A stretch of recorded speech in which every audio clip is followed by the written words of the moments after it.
সবাইকে স্বাগত দীপ্ত সন্ধ্যার সংবাদে। সাথে রয়েছে আমি দোলা ডলোরেস। শুরুতেই জানাবো সংবাদ শিরোনাম। বাংলাদেশ মিয়ানমার চীন করিডোরের প্রস্তাব বেইজিংয়ের, তারেক রহমান শি জিনপিং বৈঠক। ভেনেজুয়েলায় ভূমিকম্পে মৃত্যু বেড়ে 235, আহত 1,500-এরও বেশি, চলছে উদ্ধার কার্যক্রম।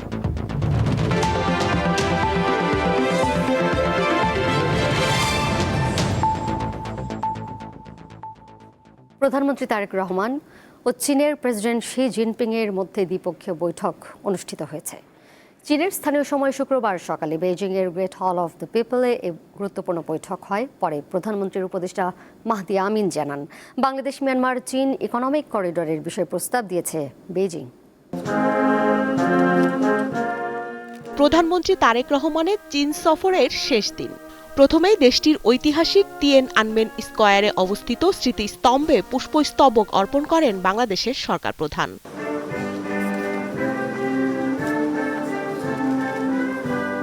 এ সময় দুই দেশের জাতীয় সঙ্গীত পরিবেশন করা হয় এবং বিউগলে বেজে ওঠে করুণ সুর। পুষ্পস্তবক অর্পণের পর প্রধানমন্ত্রী কিছুক্ষণ নীরবে দাঁড়িয়ে থেকে চীনের বিপ্লবী বীরদের স্মৃতির প্রতি গভীর শ্রদ্ধা জানান। এরপরই বেইজিংয়ের গ্রেট হল অব দ্য পিপলে প্রধানমন্ত্রী তারেক রহমান ও চীনের প্রেসিডেন্ট শি জিনপিং এর মধ্যে দ্বিপক্ষীয় বৈঠক অনুষ্ঠিত হয়। বৈঠকে বাংলাদেশের স্বার্থ সংশ্লিষ্ট বিভিন্ন বিষয় তুলে ধরেন বাংলাদেশের প্রধানমন্ত্রী। পরে বেইজিংয়ে এক সংবাদ সম্মেলনে বৈঠকের আলোচনার বিষয়বস্তু তুলে ধরেন প্রধানমন্ত্রীর দুই উপদেষ্টা। তারা জানান, প্রধানমন্ত্রীর এই সফরে চীনের সঙ্গে দীর্ঘমেয়াদী অংশীদারিত্ব ও কৌশলগত সম্পর্ক তৈরি হয়েছে। With honourable prime minister in his meeting উনি উল্লেখ করেছেন, China will support the prime minister to lead the country towards prosperity. To lead, they will support Bangladesh, his prime minister honourable Tarek Rahman. ব্রিফিংয়ে আরও জানানো হয়, মিয়ানমার হয়ে চীন পর্যন্ত ইকোনমিক করিডোর করার কথা আলোচনা হয়েছে। এছাড়া তিস্তা মহাপরিকল্পনা ও দেশের অন্যান্য নদী ব্যবস্থাপনায় সহযোগিতা করতে চায় চীন।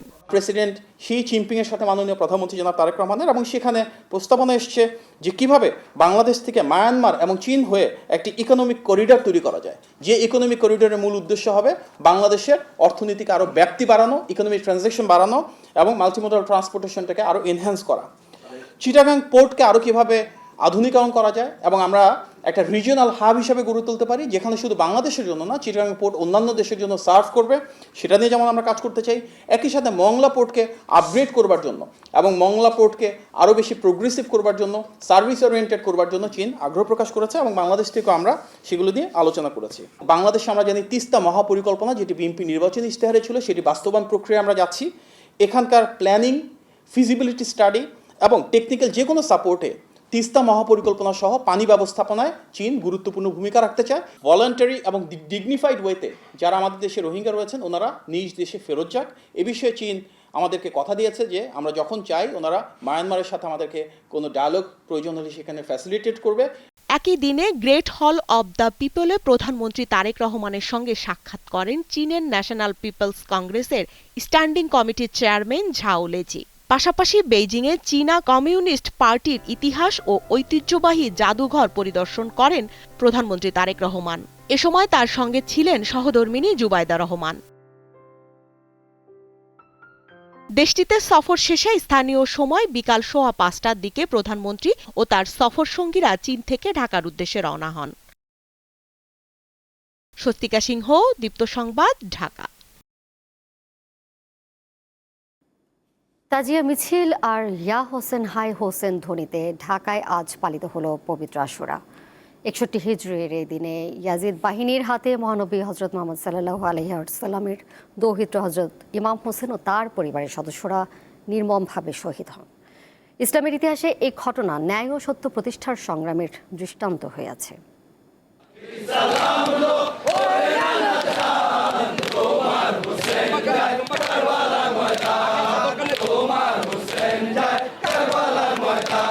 কেউ পরেছেন কালো পোশাক, কারো মাথায় কালেমায় লেখা পতাকা, সবার কণ্ঠে কারবালার রক্তাক্ত ঐতিহাসিক ঘটনার স্মৃতিচারণ। ইতিহাসের পথ ধরে এমন কিছু দিন ও মুহূর্ত আসে যা কেবল ক্যালেন্ডারের পাতায় সীমাবদ্ধ থাকে না, বরং হয়ে ওঠে মানবজাতির নৈতিক চেতনার এক আয়না। এমনই এক অনন্য ও তাৎপর্যপূর্ণ দিন 10ই মুহররম, যা আশুরা নামে পরিচিত। হিজরি 61তম বর্ষের মহররম মাসের আজকের দিনে ফোরাত নদীর তীরে কারবালার প্রান্তরে মহানবী হজরত মুহাম্মদ সাল্লাল্লাহু আলাইহি সাল্লামের প্রিয় দৌহিত্র হজরত ইমাম হোসেন রাদিয়াল্লাহু তাআলা আনহু শহীদ হন। সেই থেকে 10ই মুহররম মুসলিমদের জন্য ত্যাগ ও শোকের প্রতীক হয়ে উঠেছে।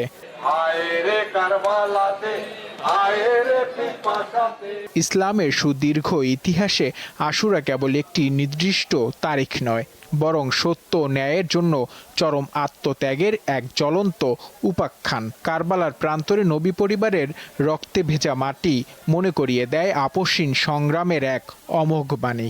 প্রত্যেক বছর হোসেনকে স্মরণ করেই আমরা তাজিয়া মিছিলে অংশগ্রহণ করি, যেন সকলের মাঝে হোসেন বেঁচে থাকে। ইমাম হোসেনের যে শহীদ হয়েছেন, এই উপলক্ষে আমরা আজকে এই শোক র্যালিটা সারা বিশ্বকে জানান দেওয়ার জন্য এই শোক র্যালিটা বের করি। সমাজের শান্তি শৃঙ্খলা প্রতিষ্ঠার জন্য ইমাম হোসেন ইসলামের নির্দিষ্ট প্রদত্ত দিক নির্দেশনা আমরা ফলো করতে পারি। সকালে পুরান ঢাকার ঐতিহ্যবাহী হোসনি দালান ইমামবাড়া থেকে শুরু হয় তাজিয়া মিছিল। খালি পায়ে শোকের পতাকা হাতে নিয়ে মিছিলে নারী ও শিশুসহ নানা বয়সের হাজারো মানুষ অংশ নেন। এ সময় ইয়া হোসেন হাই হোসেন ধ্বনিতে মুখর হয়ে উঠে পুরো এলাকা। আজকে দিনটাই যে শোকের তা নয়, এই মহরম মাসটাই শোকের। আমাদের ভিতরে অনেকের ধারণা যে এই শোক এটা শুধু সিয়ারা করে, কথাটি ঠিক না। সিয়ারা এটা করে না, এটা করবে যারা রসুলের আশেক, তারাই করবে। মহরমের 10 তারিখ কি হয়েছে সেটা জানানোর জন্য আমরা আজকে রাস্তায়। মিছিলে দেখা যায় অনেকের চোখে অশ্রু, আবার কারো বুক চাপড়ানোর দৃশ্য। তাজিয়া মিছিলকে ঘিরে ছিল কয়েক স্তরের নিরাপত্তা। ধর্মীয় ভাবগাম্ভীর্যকে স্মরণ করতে এভাবেই হাজারো মানুষের পদচারণায় মুখরিত সেই তাজিয়া মিছিল। কারবালার সেই ঐতিহাসিক শোক, দ্রোহ আর ধর্মীয় ভাবগাম্ভীর্যের প্রতীক। হযরত হোসেন রাদিয়াল্লাহু তাআলা আনহুর সেই আত্মত্যাগকে স্মরণ করছে ধর্মীয় মুসলমানরা। তাজিয়া মিছিল থেকে নূর আলম, দীপ্ত সংবাদ, ঢাকা। যাচ্ছি পরের প্রসঙ্গে। রাজধানীতে সবজির বাজারে কিছুটা স্বস্তি ফিরেছে, তবে নিত্যপণ্যের দাম এখনও চড়া। সপ্তাহের ব্যবধানে কোনো পণ্যের দাম কমেছে, আর কয়েকটি আগের চড়া দামেই বিক্রি হচ্ছে। রাজধানীর কারওয়ান বাজারের শুক্রবার সকালের চিত্র এটি। এখানে দেখা যায় সবজির দাম নিয়ে ক্রেতার অভিযোগ অনেকটাই কমেছে। 70 কেজি আপনার 80 থেকে 70 টাকা, এখন 50 থেকে 60 টাকা কেজি। বটবটি ছিল 80 টাকা কেজি, এখন বটবটি 50 টাকা কেজি। কেউ এখন বলবে না যে কাঁচা সবজির দাম আগের থেকে এখন বেশি।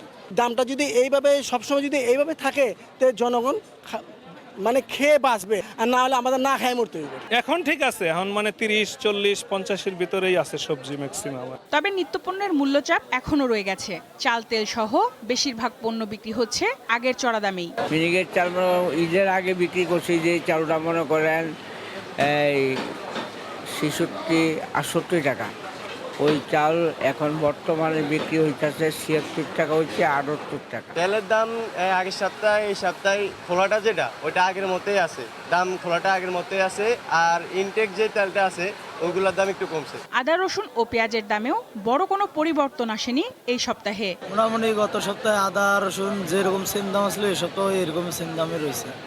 পেঁয়াজ বেচতেছি 35-40 টাকা, আর রসুন বেচতেছি দেশিটা 100 টাকা, ওটা 160 টাকা। মাছের দামে রয়েছে ক্রেতা বিক্রেতার মিশ্র প্রতিক্রিয়া। পাঙ্গাস মাছটার দামটা বাড়ছে, তেলাপি মাছের দামটা মনে হয় পাঙ্গাস মাছ এটা মনে হয় সাধারণ মানুষ কিনা খাইতে পারছে মনে হয় 160-70 টাকা, এটা 80-90 টাকা। বাইলা মাছ যেটা গত সপ্তাহে নিচে 800-900 টাকা, সেটা 1000 টাকা বলে দাম দিচ্ছে না। তারপরে হলো কুরাল মাছ 800 টাকা কেজি বলছি, মানে 2.5 কেজি 2 কেজি সাইজে, তাও দিচ্ছে না। গত সপ্তাহে শোল মাছ 1 কেজিতে 1000, এই সপ্তাহে 1.5 কেজিতে 1200, মাগুর মাছ 600, শিং মাছ 500। এই সপ্তাহে গরুর মাংস বিক্রি হচ্ছে 850 টাকায়, আর খাসির মাংস বিক্রি হচ্ছে 1250 টাকায়। সঞ্জিদা প্লাবনী, দীপ্ত সংবাদ, ঢাকা। লক্ষ্মীপুরের রায়পুরে মা ও 3 মেয়েকে কুপিয়ে হত্যার ঘটনায় নিহতদের পরিবারের পক্ষ থেকে মামলা করা হয়েছে। পুলিশ বলছে, ঘটনার প্রকৃত কারণ উদ্ঘাটনে সর্বোচ্চ গুরুত্ব দিয়ে তদন্ত চলছে। বৃহস্পতিবার লক্ষ্মীপুরের রায়পুর পৌরসভার গোডাউন রোডের একটি ভাড়া বাসায় ঢুকে মা শাহিনুর বেগম ও তার 3 মেয়ে সাইমা আক্তার, ইকরা আক্তার এবং শিফা আক্তারকে কুপিয়ে হত্যা করে অন্তর মজুমদার। পরে ক্ষুব্ধ এলাকাবাসীর গণপিটুনিতে নিহত হন অভিযুক্ত অন্তর। পুলিশ জানায় নিহত শাহিনুর বেগমের স্বজন রায়পুর থানায় একটি হত্যা মামলার এজাহার দায়ের করেন। এদিকে শুক্রবার লক্ষ্মীপুর সদর হাসপাতাল মর্গে 5 জনের ময়নাতদন্ত সম্পন্ন হয়। শাহিনুর বেগম ও তার 3 মেয়ের মরদেহ স্বজনদের কাছে হস্তান্তর করা হয়েছে। খুনের বিষয়ে মামলা প্রক্রিয়াধীন, মামলার কাজ চলতেছে। আমরা স্থানীয়ভাবে ব্যাপকভাবে তদন্ত করতেছি। এখন তো যে সাসপেক্ট অ্যাকিউজ সেও মারা গেছে, ভিকটিম সেও মারা গেছে, যার কারণে এর ক্লু উদ্ঘাটন করতে একটু সময় লাগতেছে। ইনশাল্লাহ আমরা বিস্তারিত তদন্তে ক্লু উদ্ঘাটন করতে পারবো। কুড়িগ্রামের রৌমারী সীমান্তের শূন্য রেখায় এখন অবস্থান করছেন 3 যুবক। এর আগে গত 14 জুন মোট 9 জনকে পুশিন করে ভারতের সীমান্তরক্ষী বাহিনী বিএসএফ, কিন্তু তাৎক্ষণিকভাবে বিজিবির শক্ত অবস্থানের কারণে ওই 9 জন বাংলাদেশে প্রবেশ করতে পারেনি। পরে শূন্যরেখায় অবস্থান নিলে 6 জনকে ফিরিয়ে নেয় ভারত। বন্দুরচর সীমান্তে রয়ে যান বাকি 3 জন। এদিকে নওগাঁর কয়েকটি উপজেলার মোট 130 কিলোমিটার সীমান্ত দিয়ে অবৈধ পুশিন প্রতিরোধে টহল জোরদার করেছে বিজিবি।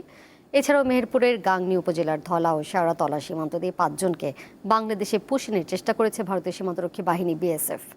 তবে বিজিবি ও স্থানীয় বাসিন্দাদের তীব্র প্রতিবাদের মুখে শেষ পর্যন্ত তাদের ফিরিয়ে নিতে বাধ্য হয় বিএসএফ।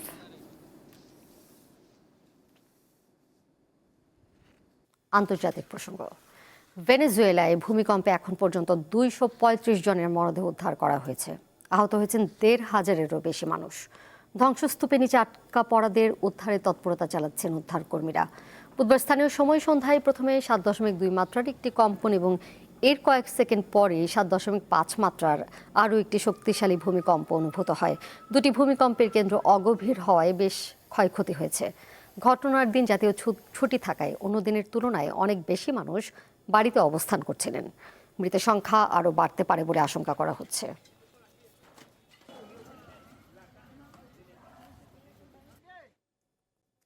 খেলার খবর।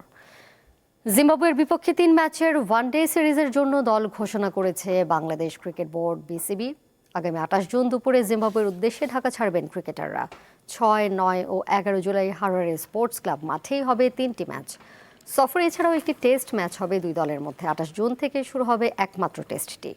সবশেষ 15, 17, 19 জুলাই বুলাওয়ের কুইন্স স্পোর্টস ক্লাবে হবে 3 ম্যাচের T20 সিরিজ।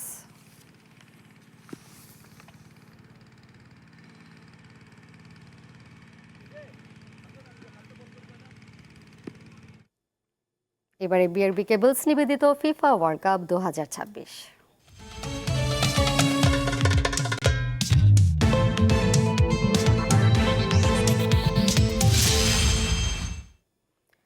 বিশ্বকাপের নকআউট পর্ব নিশ্চিত হয়েছে আগেই। এবার আই গ্রুপের সেরা হওয়ার লক্ষ্যে রাত 1টায় ফ্রান্সের মুখোমুখি হবে নরওয়ে। আরেক ম্যাচে শনিবার ভোর 6টায় ইউরোগের মুখোমুখি হবে এইচ গ্রুপে পয়েন্ট টেবিলের শীর্ষে থাকা স্পেন। কেপ ভার্দে সৌদি আরব ম্যাচের ফলাফলের উপর নির্ভর করবে রাউন্ড অফ 32-তে আর্জেন্টিনার প্রতিপক্ষ কে হবে। বিশ্বকাপে ফ্রান্স, নরওয়ে, সেনেগাল আর ইরাকের আই গ্রুপটি নিয়ে আগে থেকেই কিছু বলা কঠিন ছিল, কিন্তু এই গ্রুপটি এখন সবচেয়ে সহজ গ্রুপে রূপ নিয়েছে। টানা 2 জয়ে ফ্রান্স ও নরওয়ে পৌঁছেছে শেষ 32-এ। এবার তাদের গ্রুপ চ্যাম্পিয়ন হওয়া লড়াই। গোল ব্যবধানে এগিয়ে থাকায় ড্র করলে ফ্রান্স গ্রুপ চ্যাম্পিয়ন। অন্যদিকে গ্রুপ সেরা হতে গেলে নরওয়ের সামনে একটি পথ, জয়। টুর্নামেন্টের অন্যতম ফেভারিট কিলিয়ান এমবাপ্পের ফ্রান্স সেনেগাল ও ইরাককে বড় ব্যবধানে হারিয়ে দারুণ ছন্দে তারা। আক্রমণ ভাগে উঠছেন এমবাপ্পে, তবে নরওয়ে মোটেও সহজ প্রতিপক্ষ নয়। দীর্ঘ 28 বছর পর বিশ্বকাপে ফিরে নিজেদের শক্তিমত্তার পরিচয় দিচ্ছে। 2 ম্যাচে 7 গোল করে তারা দেখিয়েছে তাদের আক্রমণ ভাগে শক্তির গভীরতা। গ্রুপের অন্য ম্যাচে ভাগ্যের সহায়তা নিয়ে নকআউট পর্ব নিশ্চিতে লড়াই নামছে সেনেগাল ও ইরাক। উভয় দলের ভান্ডার এখনও শূন্য। এই ম্যাচে জয় পেলে তৃতীয় সেরা দলের একটি হয়ে নকআউটে যাওয়ার একটা সম্ভাবনা তাদের থাকবে। শুধু জয় পেলেই হবে না, ব্যবধান বড় না হলে নকআউটে খেলার কোনো সম্ভাবনা থাকবে না। টুর্নামেন্টের শেষ 32-এ পা রাখতে উরুগুয়ের বিপক্ষে অন্তত 1 পয়েন্ট পেতে চায় ইউরোপীয় চ্যাম্পিয়ন স্পেন। গ্রুপ পর্বে 2 ম্যাচে 1 ড্র ও 1 জয়ে 4 পয়েন্ট লা রোজাদের। অন্যদিকে নকআউট পর্ব নিশ্চিত করতে স্প্যানিশদের বিপক্ষে ম্যাচে পূর্ণ পয়েন্ট আদায়ের লক্ষ্য কোচ মার্সেলো বিয়েলসার শিষ্যদের। দু দলের লড়াইয়ের পরিসংখ্যানে এগিয়ে স্পেন, আর বিশ্বকাপ আসরে দুবারের মুখোমুখিতে কেউ কাউকে হারাতে পারেনি। স্পেন আর উরুগুয়ের বিপক্ষে ড্র করে চমক দেখানো কেপ ভার্দের সামনে এবার সৌদি আরব, যাদের কিনা 2 ম্যাচ শেষে পয়েন্ট মাত্র 1। এই দু দলের ফলাফলের উপর নির্ভর করবে দ্বিতীয় রাউন্ডে কে হচ্ছে আর্জেন্টিনার প্রতিপক্ষ। যদি সৌদি আরবের বিপক্ষে বড় জয় পায় এবং অন্য ম্যাচে উরুগুয়ে স্পেনের সঙ্গে ড্র করে, তবে কেপ ভার্দেই হবে শেষ 32-এ আলবিসেলেস্তাদের প্রতিপক্ষ। এদিকে জি গ্রুপের 2 ম্যাচে 2 পয়েন্ট নিয়ে টেবিলের দ্বিতীয় স্থানে আছে ইরান। নকআউটের টিকে থাকতে হলে ইরানকে গ্রুপ পর্বের শেষ ম্যাচে অবশ্যই জয় পেতে হবে শক্তিশালী মিশরের বিপক্ষে। 4 পয়েন্ট নিয়ে শীর্ষে অবস্থান করছে মোহাম্মদ সালাহর মিশর। বিশ্বকাপে ইরান দলের উপর আরোপিত ভ্রমণ নিষেধাজ্ঞা কিছুটা শিথিল করেছে যুক্তরাষ্ট্র। নতুন সিদ্ধান্ত অনুযায়ী গ্রুপ পর্বে নিজেদের শেষ 2 ম্যাচে 2 দিন আগে ইরানের স্কোয়াড যুক্তরাষ্ট্রে প্রবেশ করার অনুমতি পেয়েছে। তবে এই শিথিলের সঙ্গে একটি শর্ত জুড়ে দেওয়া হয়েছে। শনিবার সকালে মিশরের বিপক্ষে গ্রুপ পর্বের শেষ ম্যাচটি খেলার পরপরই ইরান দলকে যুক্তরাষ্ট্র ছাড়তে হবে। মোহাম্মদ হাসিব, দীপ্ত স্পোর্টস। এর সাথে শেষ করব দীপ্ত সন্ধ্যার সংবাদ। যাবার আগে শিরোনামগুলো জানিয়ে দিব আরও একবার। বাংলাদেশ মিয়ানমার চীন করিডরের প্রস্তাব বেইজিংয়ের, তারেক রহমান শি জিনপিং বৈঠক। ভেনেজুয়েলায় ভূমিকম্পে মৃত্যু বেড়ে 235, আহত 1,500-এরও বেশি, চলছে উদ্ধার কার্যক্রম। এই ছিল এখনকার মতো। পরে সংবাদ দেখবেন রাত 11টায়। এছাড়াও আরও তথ্য এবং বিনোদনের নানা খবরাখবর জানতে যুক্ত থাকুন দীপ্ত ডিজিটাল প্ল্যাটফর্মে। সবাইকে ধন্যবাদ এতক্ষণ সাথে থাকার জন্য।